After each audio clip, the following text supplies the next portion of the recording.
Hello, everyone. I'm James Milan. Welcome to this Town Hall update. I'm speaking once again with our town manager, Adam Chapdelaine.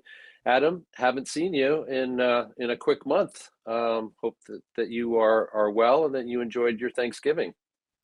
Doing very well. Had a good holiday, but glad to be back sitting here talking with you. Well, thank you for being here as always.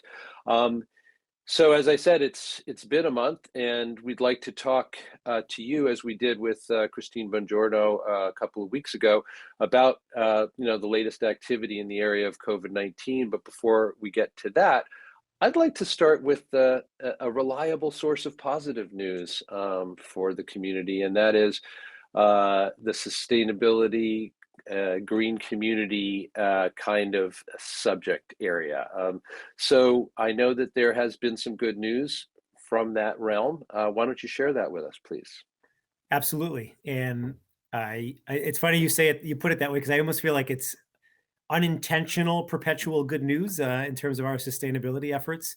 Unintentional in terms of sharing the news. The work is very intentional, but um, I think there's a few quick things I'd like to share. One, as viewers and residents have probably heard us talk about for quite a while now, we have a net zero action plan that was completed by the Clean Energy Future Committee and endorsed by the Select Board. But stemming from that is a lot of work yet to be done to achieve the goals of that net zero action plan. And a couple of the things I want to quickly provide updates on speak directly to that. One, this past week, I joined with 29 other municipalities in signing a letter to the Secretary of Energy and Environmental Affairs, really strongly advocating for the promulgation of a very strong net zero stretch energy code. And what that means is there's the building code by which all buildings need to be constructed in conformance with. There's the stretch energy code, which was promulgated probably 12 or so years ago now, which required buildings to be built with higher energy efficiency. And Arlington adopted that to become a green community. And then more recently, last year, when the state passed the Clean Energy Roadmap for getting to 2050, one aspect of that was directing state government to promulgate a stronger, hopefully net zero stretch energy code that would have to be opted into by municipalities. And so, what we did in joining with the other municipalities and really pushed hard, appropriately hard by our local advocates from the Clean Energy Future Committee and from Sustainable Arlington, is push the state to create, promulgate, and then start to receive feedback on as strong a code as possible. Because our feeling is that we're only going to achieve our goals if we start making immediate and significant changes to our building stock. And the building code is a pretty comprehensive way of doing that. So we aren't actually asking the state to force municipalities to do anything, but instead advocating to create the strongest code possible and then give municipalities the option to opt in. And I can't yet speak for Arlington. I would imagine we would opt in, as would many other communities. But to have that chance, we need the state to promulgate something as strong as possible. So that's part one I wanted to share. Two, we are able to publicly share some news that we'd received internally a couple months ago that the town and the schools collectively are receiving from the EPA, the federal EPA, a $326,000 grant to purchase or assist in the purchase of two fully electric school buses, which I think is super exciting. It's going to give us hopefully an opportunity to prove that school buses can be fully electric and that we can look in the future to making the entire fleet fully electric. And a grant of $326,000 that's a significant contribution to making this project happen. So very excited to be able to report that. And then not entirely related to town business, but not unrelated, um, the Jason Russell House right here on Mass Ave, people have probably seen work happening on the lawn. And what's actually happening there is they're installing geothermal wells for the eventual heating and cooling of the Jason Russell House. And that's been partially funded by Community Preservation Act funding. And that's an example of the type of work we're going to have to do community wide if we want to be able to reach our net zero goals by 2050. Yes, we have reported at ACMi on that geothermal project over at the Jason Russell House. So great to hear that it is well underway. And other good news there as well. So thanks for sharing that with us. Um, Okay, let's talk about COVID-19.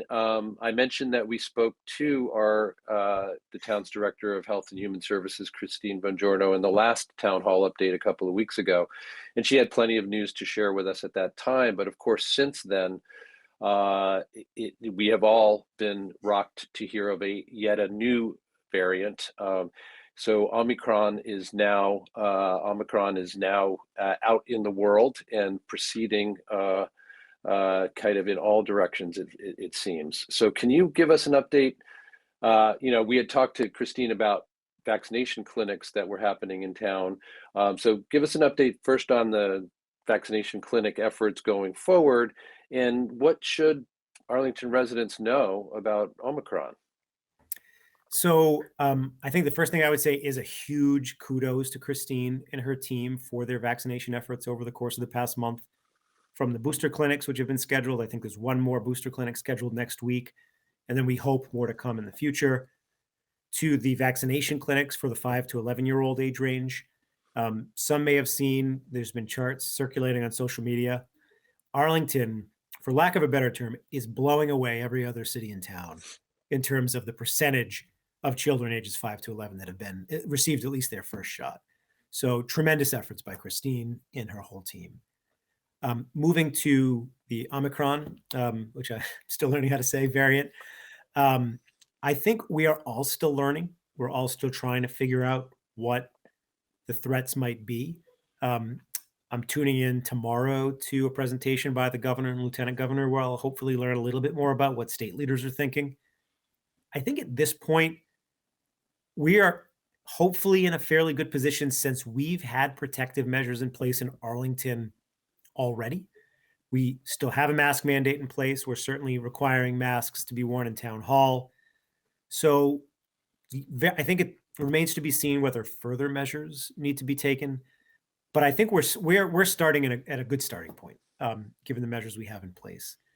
It seems to me, from what I read, and I've always given the caveat that I'm not a scientist or an epidemiologist, it seems to me, though, from what I read, that if you're able to get your booster, get out there and get that booster. That seems to be a good way to at least try to protect yourself from the dangers this variant might pose.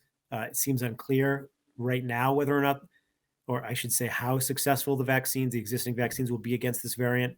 But again, the literature I've read suggests there's no harm in getting that booster to try to protect yourself as best possible. So we're watching it, we're reading, we're trying to learn as much as we can. But I think I would say, unfortunately, there will likely be more to come on this variant and how we will be reacting. As you say, we are starting from a strong place here in Arlington, and those were even more encouraging news that you just shared in terms of vaccination of our children here in town. So hopefully we will be able to face and bear this as we have throughout much of the pandemic so far, which we are still talking about, right? Okay, thanks for that, Adam. Anything else that we should mention before we let you go? The only other thing I would mention is what every resident in town, I'm pretty sure, is aware of, that we've been suffering through some significant yard waste pickup delays. We are very sorry that's occurring. We're working very closely with JRM, the waste hauler, to get back up to speed. My understanding is they're suffering, as many organizations across the whole country are suffering, from lack of staff resources to be able to meet the demands. That doesn't make any individual resident's reaction any different, right, to the frustration of seeing the yard wastes mount on their curb. They have committed to putting multiple crews on this Saturday to catch up, and then to get right back at it next week with the goal of fully catching up by the end of next week. So I would say two things: we are very sorry that this is happening and that the inconvenience is occurring, but continuing to plead for people's patience as we work with JRM to get it remedied. All right, thanks for that. And just one last word. Christine told us a couple of weeks ago that the Board of Health had determined that the mask mandate here in Arlington would continue. And that seems like good news, not only with Omicron, as you just were mentioning, but as we move into the really serious shopping and socializing season of December into January here. So everybody hang in there and be good. I have been Sorry, Adam, anything? I just said, well said. Sorry. Sorry about that. I have, of course, been speaking with Adam Chapdelaine, who is our town manager for this town hall update. We appreciate Adam's time always, and we appreciate yours as well. I'm James Milan. Thanks for joining us. We'll see you next time.